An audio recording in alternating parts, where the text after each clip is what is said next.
Olá! Hoje a gente vai falar sobre o mercantilismo e a colonização do continente americano. É claro que esse é um assunto muito extenso, então a gente vai fazer só uma introdução e posteriormente teremos outros podcasts para poder aprofundar no assunto, ok? Para a gente começar, é óbvio que precisamos entender o significado da palavra mercantilismo. Mercantilismo nos faz lembrar a palavra mercantil, mercado e, obviamente, então, as relações econômicas, né? Mercantilismo nada mais é do que um conjunto de práticas econômicas organizadas pelos reis na Idade Moderna. O objetivo desses reis era enriquecer cada vez mais o seu Estado nacional, né? Cada rei, o rei de Portugal, o rei da Espanha, o rei da França, o rei da Inglaterra, cada um deles queria tornar a sua nação mais rica e mais poderosa. Então, as práticas econômicas que eles vão adotar, elas terão esse objetivo. Vamos falar que práticas são essas. Nós vamos trabalhar com 4 práticas. A primeira delas, chamada balança comercial favorável, é usada até hoje por diversos países. Na verdade, uma economia saudável, ela diz respeito a uma balança comercial favorável. Ou seja, uma nação ela deve procurar sempre vender mais do que comprar, exportar mais do que importar. E essa ideia é muito simples. Na verdade, quando a gente gasta mais do que ganha, é claro que a nossa economia ela fica doente, né? Ela não fica saudável. Então é importante que se venda mais, se ganhe mais dinheiro, porque quando você vende, você ganha dinheiro, do que compre, porque quando a gente compra, a gente gasta dinheiro. É isso. Então, os reis da Idade Moderna, eles tentavam a todo custo manter a sua balança comercial favorável.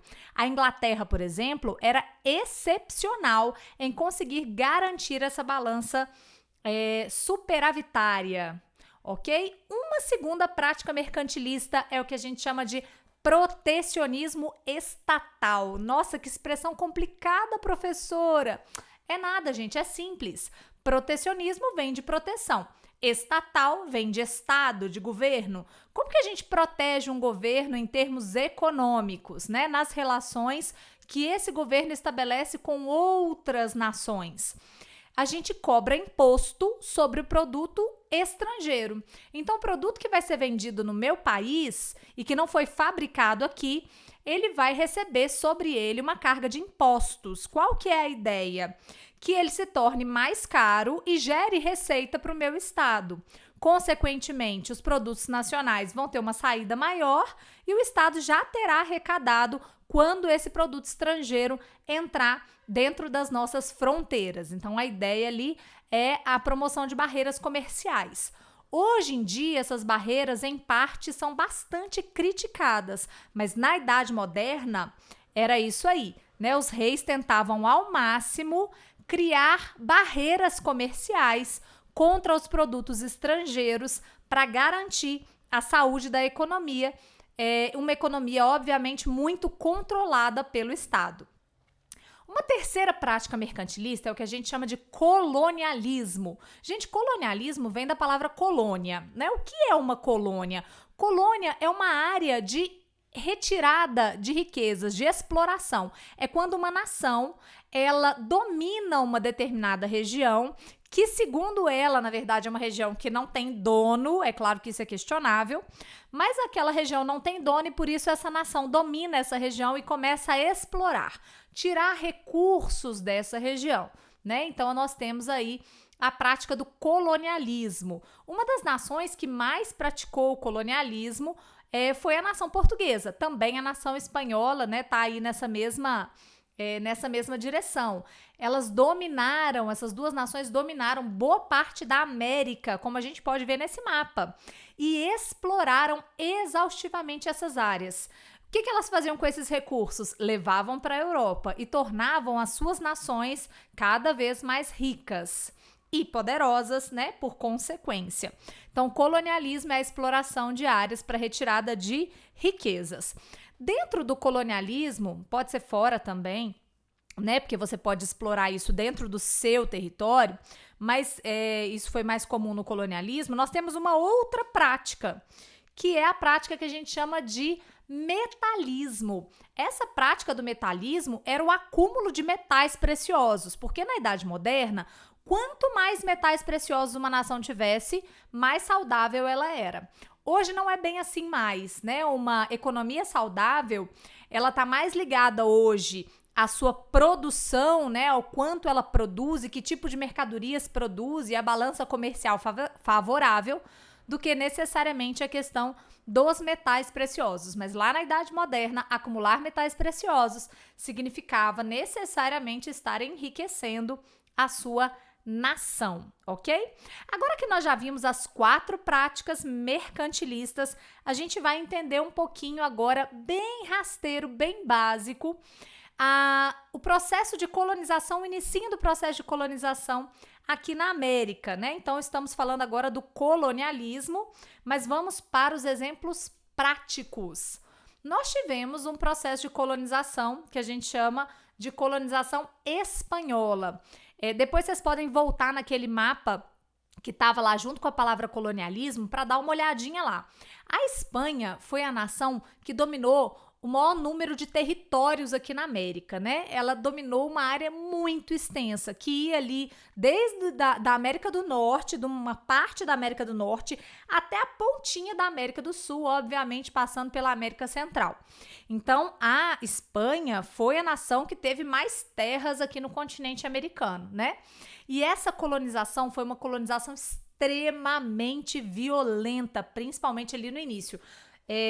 A dominação ela foi feita, no caso do Império Azteca, por um espanhol chamado Cortés, e no caso do Império Inca, por um espanhol chamado Pizarro, e eles promoveram uma verdadeira matança aqui na América. Os aztecas e os incas eram povos guerreiros que tentaram reagir, mas que por uma série de fatores acabaram sucumbindo aí ao Império Espanhol. Hoje a nossa intenção não é tratar desses fatores especificamente, mas é legal que a gente saiba que essa dominação aconteceu de forma muito violenta e como esse território espanhol era muito grande, ele foi dividido em vice-reinos, tá? Então ele foi dividido em partes, cada parte era considerado um vice-reino e, portanto, a administração não foi idêntica em todas as áreas da Espanha. Até porque as atividades econômicas vão ser diferentes, porque os recursos serão diferentes, né?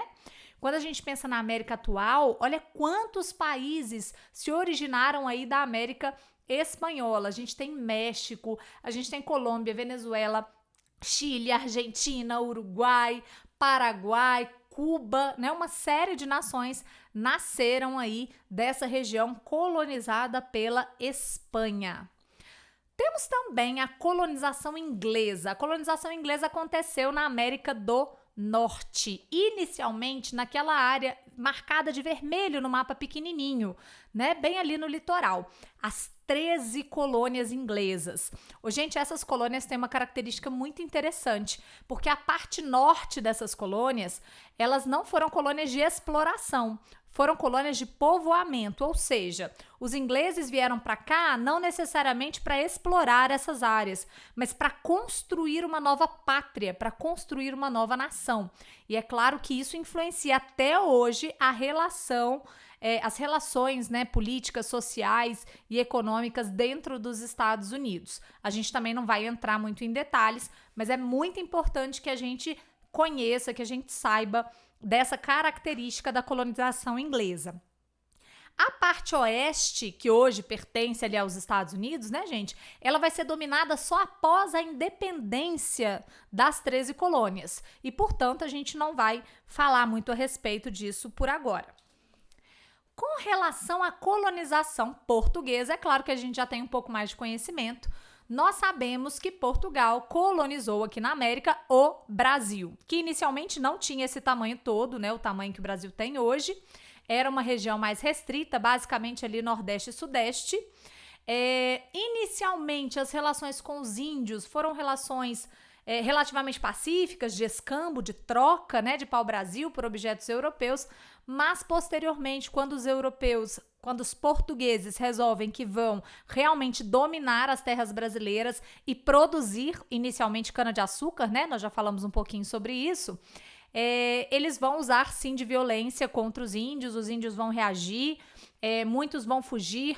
Alguns vão até se aliar aos portugueses. Existe um momento em que há uma invasão francesa ao litoral brasileiro e a gente vai ter uma tribo que vai se aliar a Portugal, né? Então existem algumas alianças também, mas de um modo geral, as tribos indígenas foram também no litoral brasileiro bastante prejudicadas pelo processo de colonização, né?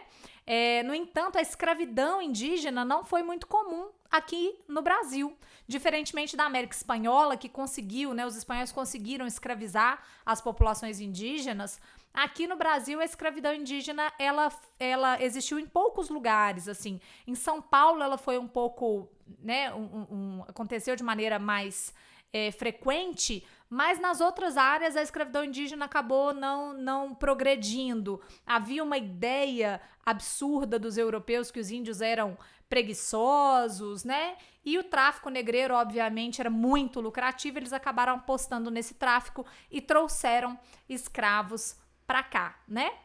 Então, no final das contas, os portugueses dominaram o território brasileiro, exterminaram boa parte das tribos, né? E vão plantar açúcar e, posteriormente, vão encontrar outras riquezas no Brasil, mas isso também é tema para outros podcasts. Para a gente fechar, franceses e holandeses na América. A presença francesa e holandesa foi muito menor do que a presença, né, de espanhóis, portugueses e ingleses. Mas eu gostaria de comentar 2 momentos da história do Brasil em que franceses e holandeses, de certa maneira, interferiram aí na nossa história, né? Os franceses, bem no inicinho do processo de colonização, invadiram ali a região do Rio de Janeiro, criando o que eles chamaram de França Antártica, e acabaram sendo expulsos, né, pelos portugueses, que se aliaram aos tupiniquins, que eram arqui-inimigo dos tupinambás, que haviam se aliado aos franceses. Foi uma guerra, né, e os portugueses acabaram vitoriosos. Os franceses foram, então, expulsos dessa região.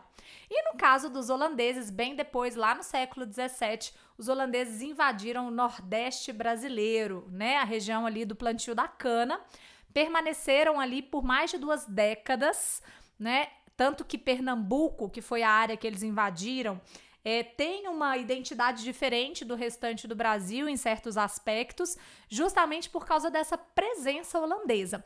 Mas foram os próprios brasileiros que depois colocaram os holandeses para correr, o que não foi assim maravilhoso, já que os holandeses começaram a fazer concorrência com o açúcar brasileiro, porque começaram a plantar açúcar ali na América Central e criando essa concorrência, fizeram com que o preço do açúcar brasileiro despencasse. É isso, pessoal. Espero que vocês tenham gostado. Sei que ficou um pouquinho longo, mas são muitas informações interessantes. Até o próximo podcast. Um grande beijo!